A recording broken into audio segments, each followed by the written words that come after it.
निर्धन गिरे पहाड़ से कोई न पूछे, हाल धनी का काटा लगे पूछे। एक बार की बात है, एक छोटा कागज का टुकड़ा उड़कर पहाड़ पर पहुंच गया। पहाड़ ने उसका स्वागत किया और पूछा, यहाँ कैसे पहुंचे? कागज ने जवाब दिया, अपने दम पर। जैसे ही कागज ने अकड़कर जवाब दिया, तभी हवा का दूसरा झोंका आया और कागज को दूर उड़ा ले गया। वह कागज पानी में गिरकर गल गया और सड़ गया। जो कागज की दशा है, वही आज के समय में मनुष्यों की दशा हो गई है। जब हमारे पुण्य हमारे साथ होते हैं, तो वह हमें शिखर पर ले जाते हैं, और जब पाप का झोंका आता है, तो वह हमें धरातल पर पहुंचा देता है। किसका मान, किसका गुमान? मनुष्य को जीवन की सच्चाई को समझना चाहिए। संसार के सारे संयोग हमारे अधीन नहीं है। जो होता है वह हमारे कर्मों के अधीन होता है। नमस्कार दोस्तों, हमारे चैनल पर आपका स्वागत है। मैं आपसे अनुरोध करती हूँ कि आप इस वीडियो को पूरा देखें, और अगर आपको यह वीडियो पसंद आए तो इसे लाइक करें और चैनल को सब्सक्राइब करें और बेल आइकन को प्रेस करना ना भूलें, ताकि आपको हमारे मोटिवेशनल वीडियो टाइम पर मिले। एक बार की बात है, एक व्यक्ति एक गुरुवर के पास गया और बोला, गुरुदेव, मेरे दुख का कारण क्या है? वे गुरुदेव बहुत ही बड़े आत्मज्ञानी थे। गुरुदेव ने कहा, अपने आप को चीजों से चिपका लेना, चीजों को पकड़कर चलना और उन चीजों के प्रति आसक्त होकर उनके पीछे भागना तुम्हारे दुख का कारण है। उस व्यक्ति ने गुरुवर का धन्यवाद अदा किया और कहा, हे गुरुदेव, आपने जो मेरी समस्या का समाधान कर दिया है। उस व्यक्ति ने कहा कि मैं इतने दिनों से अपनी समस्या का समाधान चाहता था। आपका धन्यवाद गुरुदेव। यह कहकर वह व्यक्ति जाने लगा। तभी गुरुदेव ने कहा कि तुमने मेरी पूरी बात नहीं सुनी। उस व्यक्ति ने कहा, नहीं गुरुदेव, आपका इशारा मिल गया है, वही मेरे लिए काफी है। जैसा कि आप जानते हैं, समझदार को इशारा काफी होता है। एक महीने बाद वह व्यक्ति फिर से गुरुदेव के पास आया, और इस बार वह व्यक्ति बहुत ही बुरे हाल में था। वह बहुत दुखी था और वह सीधे गुरुदेव के चरणों पर गिर गया और कहा, गुरुदेव, आपने जो कहा था मैंने ऐसा ही किया, पर मुझे सुख नहीं मिला, मुझे तो और दुख मिला। गुरुदेव ने उस व्यक्ति से पूछा, तुमने ऐसा क्या किया?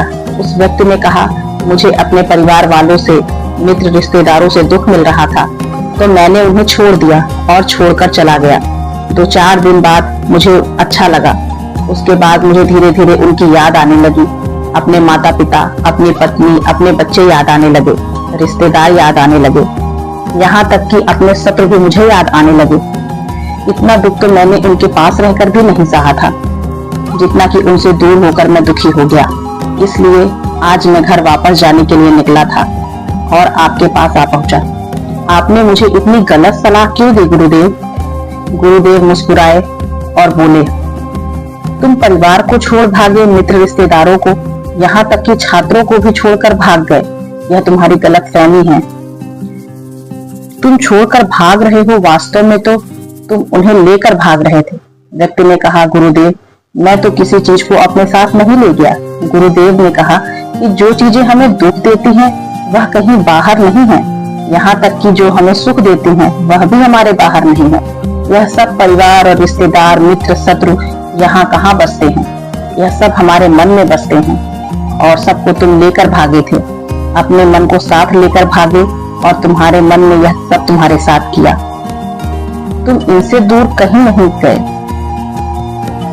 जब जो चीजें मन में बसी हों और वह आसपास हो, तो वह जो दुख देती हैं, वह हमें बहुत लगता है, पर वह बहुत कम होता है।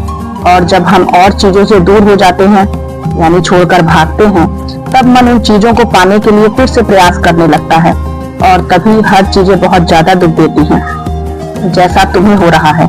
व्यक्ति ने कहा, तो गुरुदेव, मैं क्या करूं? चीजों के साथ रहूं तो दुख, चीजों को छोड़ के जाऊं तो दुख। क्या मैं सिर्फ दुनिया में दुख उठाने के लिए जन्म लिया है? गुरुदेव जोर से हंसने लगे और कहते हैं, यह बात बिल्कुल सत्य है। यहाँ पर सिर्फ दुख उठाने के लिए ही जन्म लेते हैं, पर यह भी सत्य है कि इन दोनों में पड़ सुख है, और उन सुखों के पार दुख है। फिर सुख और फिर दुख। जिन चीजों में हमें सुख नजर आता है, वह हमें दुख देती हैं, और जिनमें दुख नजर आता है, वही सुख का कारण बन जाती हैं। उस व्यक्ति ने कहा, गुरुदेव, क्या इन सुख दुख के माया जाल से बाहर निकलने का कोई रास्ता नहीं है? गुरुदेव ने कहा, रास्ता तो है। अगर तुम इसी दुनिया में रहना चाहते हो, इन सब के साथ रहना चाहते हो, तो तुम्हें एक काम करना होगा। तुम ऐसे ही रहो जैसे कि तुम इस दुनिया में अकेले हो। सबके साथ रहो पर अकेले रहो। उस व्यक्ति ने कहा, गुरुदेव ऐसा कैसे हो सकता है? गुरुदेव उस व्यक्ति को एक जगह पर ले गए जहाँ एक मेला लगा था। वहाँ बहुत भीड़ थी।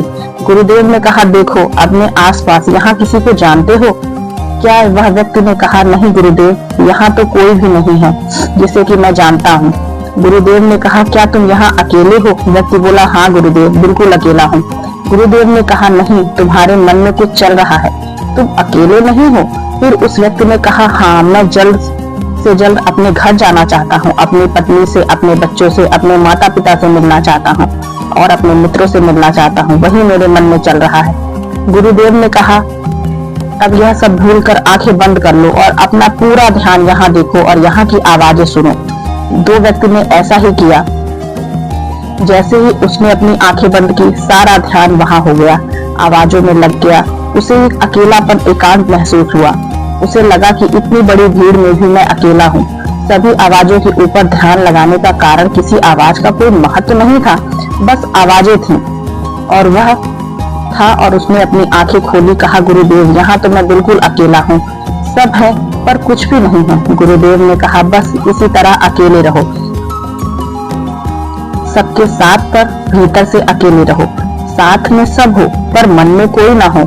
जिनसे इस तरह से अकेला रहना सीख लिया, उसे कभी जीवन में दुख नहीं होता, उसे चीजें दुख नहीं देती, वह हर चीज में आनंद की प्राप्ति करता है। गुरुदेव ने आगे कहा, महान सफलताएं अकेलेपन से ही शुरू होती हैं। अकेलापन ही हमें उनसे मिला देता है।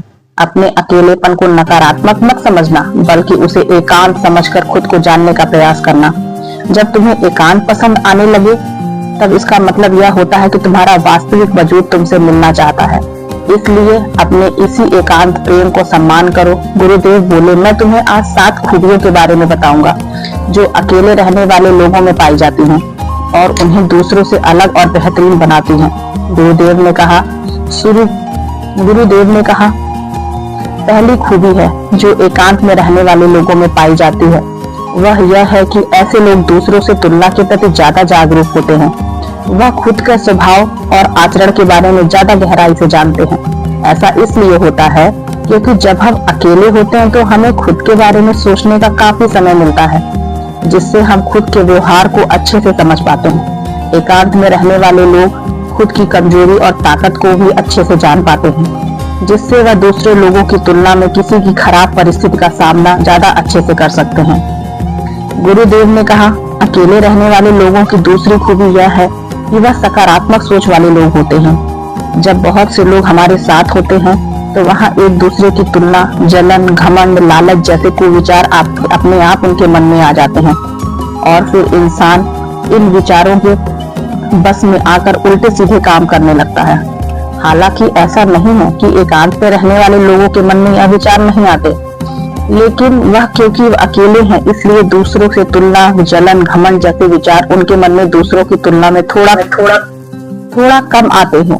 साथ ही अकेले रहने की वजह से उन्हें खुद के बारे में सोचने का ज्यादा समय मिलता है, जिससे वह अपने नकारात्मक विचारों को पहचान कर उन्हें कम कर सकते हैं, जिसके कारण ऐसे एकांत में रहने वाले लोग ज्यादा सकारात्मक होते हैं।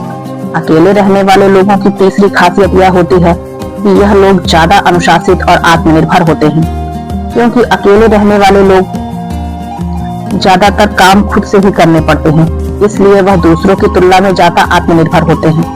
साथ ही ऐसे लोगों को दूसरों से काम पसंद नहीं आता या अपना काम खुद करने पर भरोसा रखते हैं। साथ ही यह लोग कोशिश भी करते हैं कि दूसरे से कम सहायता लेनी पड़े, क्योंकि ऐसे लोग आत्मनिर्भर और अपने काम को लेकर स्पष्ट होते हैं। इसलिए ऐसे लोग अनुशासित भी होते हैं या अपने समय की कद्र करते हैं और दूसरों का भी समय बर्बाद नहीं करते। अकेले होने की वजह से ऐसे लोग एक निश्चित दिनचर्या का पालन भी करते हैं, जिससे यह लोग ज्यादा व्यवस्थित होते हैं और यह भी इनके अनुशासन का एक कारण है। गुरुदेव ने आगे कहा कि अकेले रहने वाले लोगों की चौथी खासियत होती है कि यह लोग किसी भी चीज के बारे में बड़ी ही गहराई से सोच सकते हैं। किसी भी चीज के बारे में बड़ी बारीकी से और गहराई से जानते हैं। यह अकेले रहने वाले लोगों की सबसे बड़ी खासियत है। इसलिए जितने भी लेखक, कवि और बड़े बड़े काव्यों के रचयिता हुए हैं, उन सभी को एकांत में रहना पसंद था, क्योंकि जब कोई एकांत में रहता है तो वह अपने अंदर की आवाज सुन पाता है। जितने भी बड़े आविष्कारक हुए, उन सब ने शुरुआत एकांत से ही की थी, क्योंकि एकांत में रहकर ही किसी भी चीज के बारे में बड़ी बारीकी से सोचा और समझा जा सकता है। गुरुदेव ने कहा, एकांत में रहने वाले लोगों की पांचवी खूबी यह है कि इनका व्यक्तित्व सबसे अलग, सबसे हटकर होता है। और ये लोग जो ज्यादा दूसरे लोगों के साथ रहते हैं, अकेले रह नहीं पाते हैं, वह कितनी भी कोशिश कर लें, लेकिन जाने अनजाने में ही सही, लेकिन दूसरों के साथ व्यक्तित्व का कुछ हिस्सा उनके अंदर भी आ जाता है।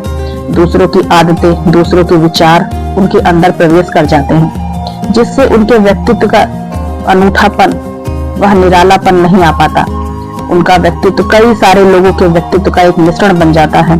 और एकांत में रहने वाले लोग अपना ज्यादातर समय अपने साथ बिताते हैं, इसलिए दूसरों की बातों और विचारों से बहुत ही कम प्रभावित होते हैं। इससे अपने जीवन को जीने के खुद के बनाए नियम और कायदे होते हैं, जिनका यह पालन करते हैं। यह किसी से भी आसानी से प्रभावित नहीं होते हैं। इसलिए ऐसे लोगों की खासियत सबसे हटकर और सबसे अलग होती है। इसलिए इनके व्यवहार में एक अलग ही निरालापन होता है, जो किसी दूसरे व्यक्ति को पसंद आ भी सकते हैं और नहीं भी। गुरुदेव बोले, छठी खासियत तो एकांत में रहने वाले लोगों में पाई जाती है। अकेले रहने वाले लोगों से दूसरों के साथ रिश्ते गहरे और मजबूत होते हैं। हालांकि अकेले रहने वाले लोग ज्यादा लोगों से अपने संबंध नहीं बनाते, लेकिन वह जितने भी लोगों से संबंध बनाते हैं, सच्चे दिल से बनाते हैं। ऐसे लोगों में बहुत ही कम दोस्त होते हैं, लेकिन जितने भी होते हैं वह उनसे अपनी दोस्ती बहुत ही ईमानदारी से निभाते हैं। अक्सर लोगों को यह लगता है कि एकांत में रहने वाले लोग बहुत कम बात करते हैं,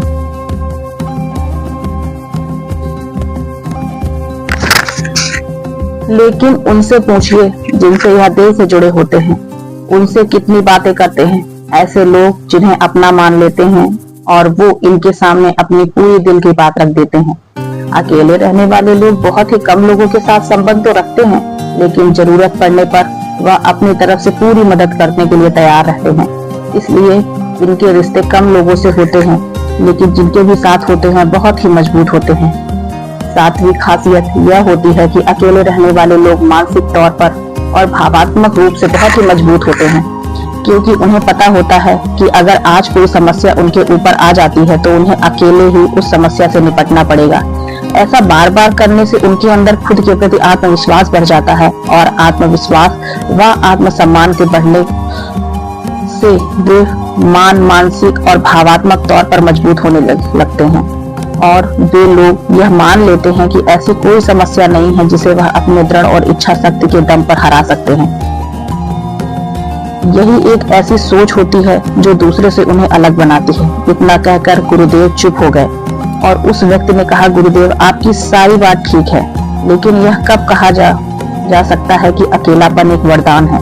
यह सुनकर गुरुदेव ने कहा, अकेलापन हमेशा से ही एक वरदान रहा है, अगर हम उस समस्या को पूरी एकात्मता के साथ उपयोग कर पाए। जब हम दुनिया के लोगों के साथ होते हैं तब हम भीड़ का हिस्सा बनते हैं, लेकिन जब हम अकेले होते हैं तब हम खुद के साथ होते हैं। तभी हम अपने समय का सदुपयोग, खुद का आकलन, खुद के शौक की बातों पर अच्छे से ध्यान दे सकते हैं, अपनी कमजोरियों पर भी काबू पा सकते हैं। ऐसा कह सकते हैं कि सच में अच्छाई की राह और इंसानियत की मंजिल भी पा सकते हैं। उस व्यक्ति को गुरुदेव की बात समझ में आई और वह गुरु का धन्यवाद कर अपने घर चला जाता है। इससे हम इतना तो समझे कि जिन जिन चीजों को हम पाना चाहते हैं वह तब तक हमें दुख देती हैं जब तक कि हम उन्हें पाना चाहते हैं। जब हम उन्हें पा लेते हैं तब वह फिर से हमें दुख देती हैं। वह कहीं हमसे छूट न जाए, और जब वह हमसे छूट जाती हैं तब वह फिर से हमें दुख देती हैं।